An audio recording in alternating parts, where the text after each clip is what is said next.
Bij ongelukken op het wetter binnen politie, ambulance en brandwacht vaak meer tijd kwijt om bij slachtoffers te komen als op het land. En dat wilste vaak genoeg mensen in de buurt binnen, maar een boot of een EHBO-diploma om eerste hulp te verlenen. Veiligheidsregio Friesland kekelt erom naar de helping van watersportondernemers. Jachtbouwer Richard Veldman uit Snits had het systeem ontwikkelen. Het ViTrace-systeem, dat is een systeem die de posities van de hulpverleningsvaartuigen doorgeeft aan de meldkamer. Zodat de meldkamer gelijk inzichtelijk heeft waar elk vaartuig zich bevindt die zich kan inzetten voor een hulpverlening. Verschillende ondernemers hebben al onjoen dat ze maaiwerkje willen. Deze week krijgen zij een volgsysteem in Hardenboord inbouwd. Jood is de ambulanceboot van Snitsombar. Veldman is zelfs de skipper op die boot. De meldkamer kan dus op het scherm zien aan de hand van al deze kastjes in al die bootjes waar de boten zich bevinden.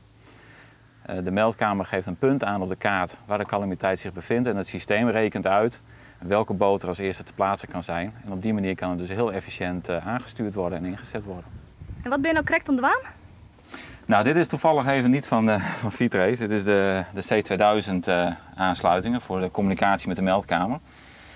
En er zit een grijs kastje aan de linkerkant en daar komt uiteindelijk de ViTrace unit in te zitten. Het is eigenlijk maar een heel iets kostje. Het is eigenlijk, ja, dit is hem eigenlijk al met al. Dit is het hele kastje.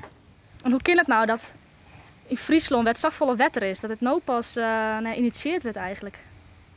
Ik heb geen idee, die vraag stelden wij ons ook. En daarom hebben we ook gezegd van hier moeten we wat aan gaan doen. Maar het begin van de Snitsweek gaat ik de proef van start.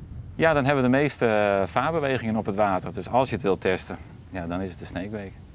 Het eerst om een proef in de gemeente Zuidwest-Friesland. Rond eind 2015 wordt besjoen hoe het systeem voldocht en of het ook in andere delen van de provincie invierd wordt.